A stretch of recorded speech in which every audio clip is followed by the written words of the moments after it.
Fantastic four the first steps மூவியில் Reed Richards and Sue ஸ்ட்ராமோட பையனான ஃப்ராங்க்லின் ரிச்சர்ட்ஸோட அப்பியரன்ஸை பார்க்க போகிறோம். இதுக்கு முன்னாடி வந்த 3 ஃபேண்டாஸ்டிக் ஃபோர் மூவிஸ்லையுமே இந்த ஃப்ராங்க்லின் ரிச்சர்ட்ஸ் அப்படின்ற கேரக்டரை இன்ட்ரடியூஸ் பண்ணலை. இந்த ஃபேண்டாஸ்டிக் ஃபோர் ரீபூட் மூவி தான் ஃபஸ்ட்டு இந்த ஃப்ராங்க்லின் ரிச்சர்ட்ஸ் அப்படின்ற கேரக்டரோட அப்பியரன்ஸை நமக்கு காமிக்க போகுது. முதல்ல காமிக்கில் பார்த்தீங்கன்னா ஃப்ராங்க்லின் ரிச்சர்ட்ஸ் அப்படின்ற இந்த கேரக்டரை 1968 வந்த fantastic four comics issue number 6 introduce பண்ணாங்க. இந்த கேரக்டருக்கு ஒரு சிஸ்டரும் இருக்காங்க, வெலேரியா ரிச்சர்ட்ஸ் அப்படின்ற நேமில்.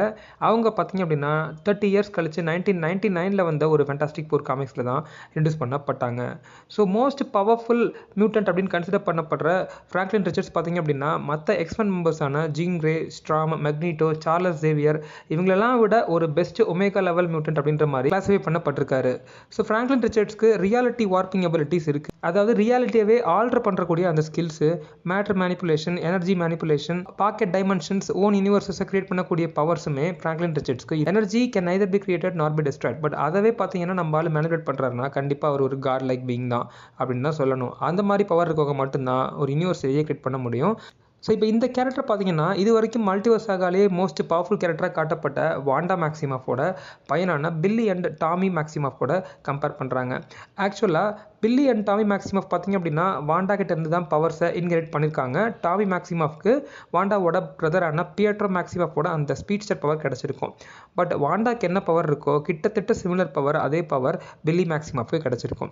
ஸோ அந்த பவர்ஸ் அகதா ஆல்லாங் டிவி சீரிஸில் பார்த்துருப்போம். அதிலே காமிச்சிருப்பாங்க பில்லி மேக்ஸிமாஃப்க்கு mental manipulation, reality altering power, டைமென்ஷன்ஸை கிரியேட் பண்ணுற பவர், டெலிபேத்திக் பவர்லாம் இருக்குன்ற மாதிரி. ஆனால் ஃப்ராங்க்லின் ரிச்சர்ட்ஸை கம்பேர் பண்ணும்போது பில்லி மேக்ஸிமாஃபோட பவர் கொஞ்சம் கம்மி தான் அப்படின்ற மாதிரி சொல்கிறாங்க.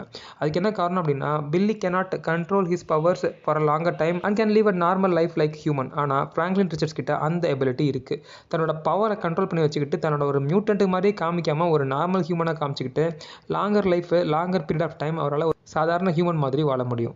அது மட்டும் இல்லாமல் 2015 வந்த சீக்ரெட் வார்ஸ் ஈவெண்ட்டுக்கு அப்புறம் பார்த்தீங்கன்னா மார்வல் மல்டிவர்ஸை ரீஷேப் பண்ணுறதுக்கு ஃப்ராங்க்லின் ரிச்சர்ட்ஸோட பவர் தான் யூஸ் பண்ணதாக சொல்லியிருக்காங்க.